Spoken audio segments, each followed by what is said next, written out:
this is the Korg M1. We bought this at the same time as we bought the Triton and the Micro Korg, the original Micro Korg. And it was primarily bought as a secondary keyboard for our previous keyboardist Azrael to use.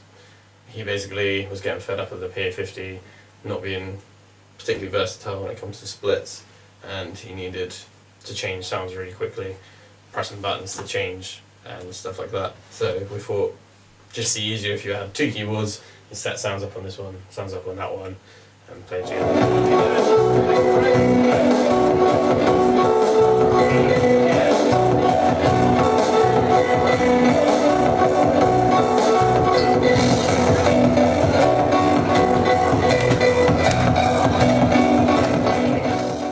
And when there's a lot of keyboards to choose from, another PA50 probably would have made more sense. But the M1 has a certain heritage.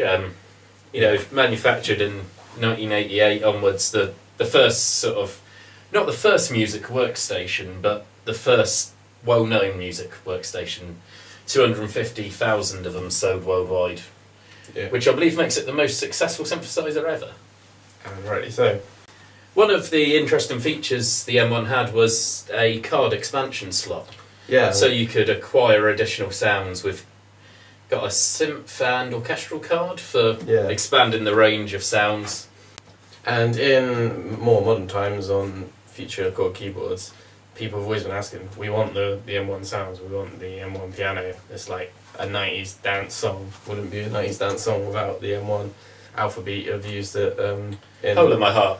Very distinctively. Their second album's full of the M1 piano, but it's not from an M1, it's from, I believe they're using the M3, and that's got those sounds on it. And it's a legendary piano sound for that 90s Euro dance sound. And obviously many other things as well, but yeah, it's a signature sound of an era. And so that was one of our reasons for buying it, as opposed to a more modern Korg keyboard. And we used it in the video we did for our cover of Level Terrace Apart, because every instrument in that we made we used a vintage microphone, and this is obviously quite a vintage looking keyboard. The keys are quite thin, and I was using the original Korg Micro Korg, which, although not particularly vintage, has the wood panels and the lights to make it look kind of like a Moog synthesizer.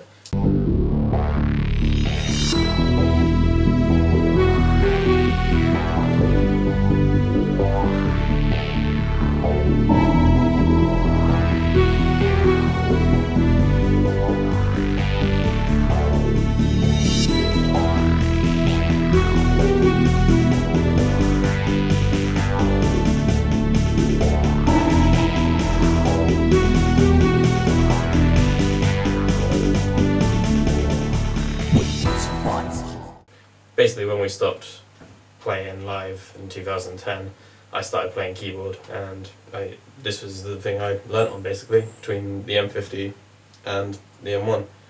But around that time, I took it out its zip-up bag and found it had horrible MIDI sounds, just noise, and I didn't realise what it was. But when you look it up, it's something to do with I think there's a battery in the internal battery. Well, battery low internal, so it's all functional, but it can't produce the sound engine.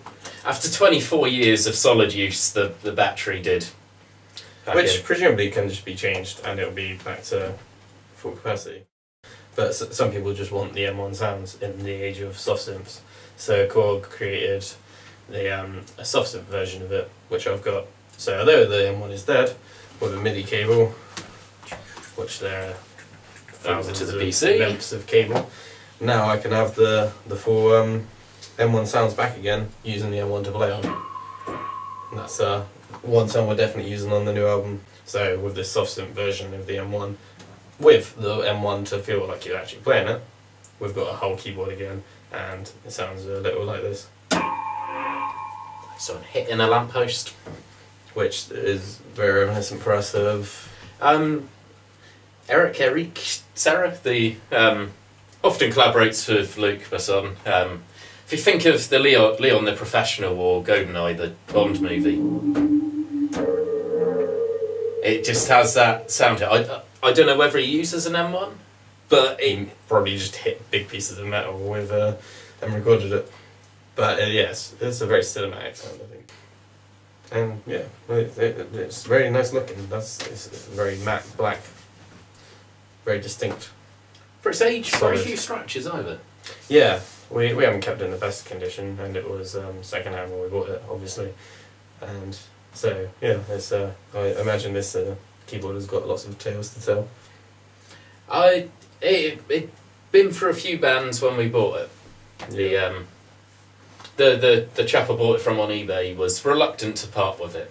The quirkiness is something Vampyrouss has always been about, maybe more than any of our other aspects of our music. It sounds weird, it looks weird. Between the Korg M1 and the Korg Oasis, you have pomposity and quirk. Throw in a micro Korg and you've pretty much completed the package. Yeah.